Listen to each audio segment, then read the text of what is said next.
नमस्कार, आप देख रहे हैं आज तक। आपके साथ मैं हूं सईद अंसारी। स्वागत है आपका दंगल में। उत्तर प्रदेश में राजनीतिक हलचल है क्योंकि अगले साल वहां पर विधानसभा चुनाव होने हैं। बीजेपी के सामने अपनी सत्ता को बचाने की चुनौती है, तो विपक्ष फिर से उत्तर प्रदेश के सिंहासन पर सत्तासीन होना चाहता है। बीजेपी ने तो उत्तर प्रदेश के लिए सौगातों की बारिश कर दी है।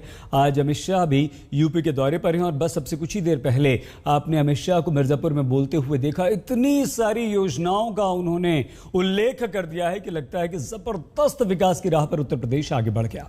और इसी क्रम में अमित शाह ने मां विंध्यवासिनी का आशीर्वाद भी लिया है। तो सवाल यह है कि क्या बीजेपी सत्ता सियासत के लिए शक्ति पूजा कर रही है या आस्था के नाम पर उत्तर प्रदेश के वोटरों के मन में अपनी जगह बना रही है?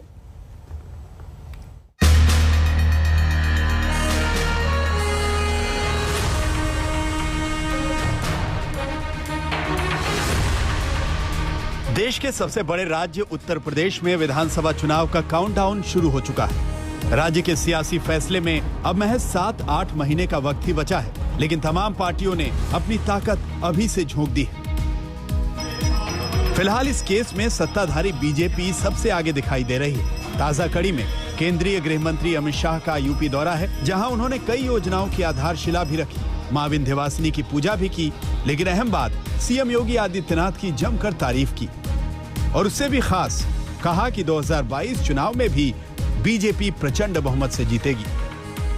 और जो सपना देख रहे हैं उनको मैं कहना चाहता हूं कि भैया फिर से एक बार करारी हार का मन बना लो। यहां भारतीय जनता पार्टी की प्रचंड बहुमत से सरकार बनने है। मित्रों, उत्तर प्रदेश के अंदर योगी जी के नेतृत्व में भारतीय जनता पार्टी की सरकार ने जो परिवर्तन लाया है, मुझे पूरा भरोसा है कि गत चुनाव की तरह ही इतने प्रचंड बहुमत के साथ फिर से यहां कमल की सरकार बनने जा रही है। पहले का उत्तर प्रदेश मुझे ठीक तरह से याद है। चाहे पश्चिम के अंदर भय से मारे लोग क्षेत्र छोड़कर जा रहे हों, चाहे महिलाएं अपने आप को असुरक्षित महसूस करती हो, चाहे दिन दहाड़े गोलियां चलती हो, चाहे दंगों से ग्रस्त उत्तर प्रदेश हो। और आज जब मैं 2021 में यहां पर खड़ा हूं, तो मैं गर्व के साथ कह सकता हूं कि योगी आदित्यनाथ और उनकी टीम ने उत्तर प्रदेश के कानून और व्यवस्था को देश में सबसे आगे ले जाने का काम किया। मिशन यूपी के लिए बीजेपी ने अपनी पूरी ताकत झोंक दी। केंद्रीय गृह मंत्री अमित शाह ने लखनऊ में Uttar Pradesh state institute of forensic sciences university की आधारशिला रखी। इसके अलावा अमित शाह मिर्जापुर और वाराणसी के लिए भी सौगात लेकर पहुंचे। शाह ने कहा कि 44 जनहित योजनाओं को लागू करने में यूपी देश भर में अव्वल नंबर पर है। यूनिवर्सिटी के शिलान्यास के मौके पर सीएम योगी आदित्यनाथ बोले कि आज का उत्तर प्रदेश पुराना वाला यूपी नहीं है। उत्तर प्रदेश दंगों का प्रदेश माना जाता था।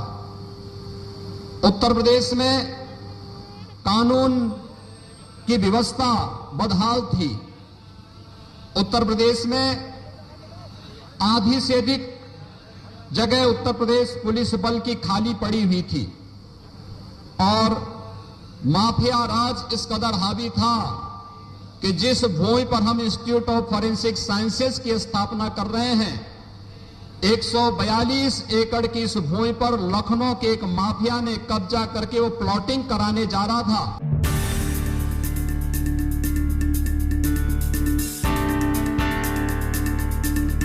पीएम मोदी भी कुछ दिनों पहले अपने संसदीय क्षेत्र वाराणसी पहुंचे थे। दर्जन भर योजनाओं का उद्घाटन किया, संदेश दे दिया कि यूपी के लिए बीजेपी की तैयारी पूरी है। लेकिन बीजेपी की रेस पर विपक्षी नेताओं की भी नजर है। उत्तर प्रदेश में भाजपा सरकार ने क्या दिया है? उत्तर प्रदेश में कितने स्मार्ट सिटी बन गए हैं? उत्तर प्रदेश के बेरोजगार नौजवानों को कितने लोगों को रोजगार मिल गए हैं? बाहर से कितने उद्योग आ गए हैं? कितनी सड़कें बन गई हैं? बिजली उत्पादन में उत्तर प्रदेश सरकार ने क्या काम किया है? और जो बहन बेटियों के साथ लगातार अन्याय हो रहा है, जो उत्तर प्रदेश में महिलाओं का चीरहरण हो रहा है और उनको बीजेपी के लोग क्यों संरक्षण दे रहे हैं, इस पर भी गृह मंत्री जी बात करेंगे। चाहे उत्तर प्रदेश के कानून व्यवस्था का मामला हो, महिला सुरक्षा का मामला हो, किसान जो परेशान है, दुखी है, अन्ना जानवरों का मामला हो, गन्ने के बकाये मूल्य के भुगतान का मामला हो, गेहूं धान के खरीद का मामला हो, बढ़ती हुई महंगाई का मामला हो, भ्रष्टाचार का मामला हो, कोरोना के दौरान जहां लाखों लोगों ने दम तोड़ दिया इलाज के अभाव में, उन विषयों को लेकर अगर किसी ने संघर्ष किया तो कांग्रेस पार्टी ने किया। ऐसा नहीं कि सिर्फ बीजेपी ही सत्ता बरकरार रखने की दौड़ में है, बल्कि दूसरे दल भी तमाम हथकंडे अपना रहे हैं। समाजवादी पार्टी और बहुजन समाज पार्टी ब्राह्मण सम्मेलन कर ब्राह्मणों को रिझाने की कोशिश में है। मतलब साफ है कि अब की बार उत्तर प्रदेश में वोटरों की नजर में उत्तम बनने के लिए राजनीतिक दल तमाम दांव पेच आजमा रहे हैं। यूपी में बीजेपी का 2022 का मिशन अब की बार 300 पार। इसके लिए न सिर्फ संगठन के स्तर पर कार्यक्रम चलाए जा रहे हैं, बल्कि खुद गृह मंत्री अमित शाह लखनऊ और मिर्जापुर में कार्यक्रमों की शुरुआत कर रहे हैं। बीजेपी 2022 के चुनाव के लिए न सिर्फ अपने मंत्री, सांसदों, विधायकों एवं काडर को लगा रही है, बल्कि योजनाओं को जन जन तक पहुंचाकर 2022 की लड़ाई को फतेह करने की तैयारी में है। मिर्जापुर से कैमरामैन संजय सिंह के साथ अभिषेक मिश्रा, आज तक। उत्तर प्रदेश विधानसभा चुनाव में सभी राजनीतिक दल अपनी अपनी शक्ति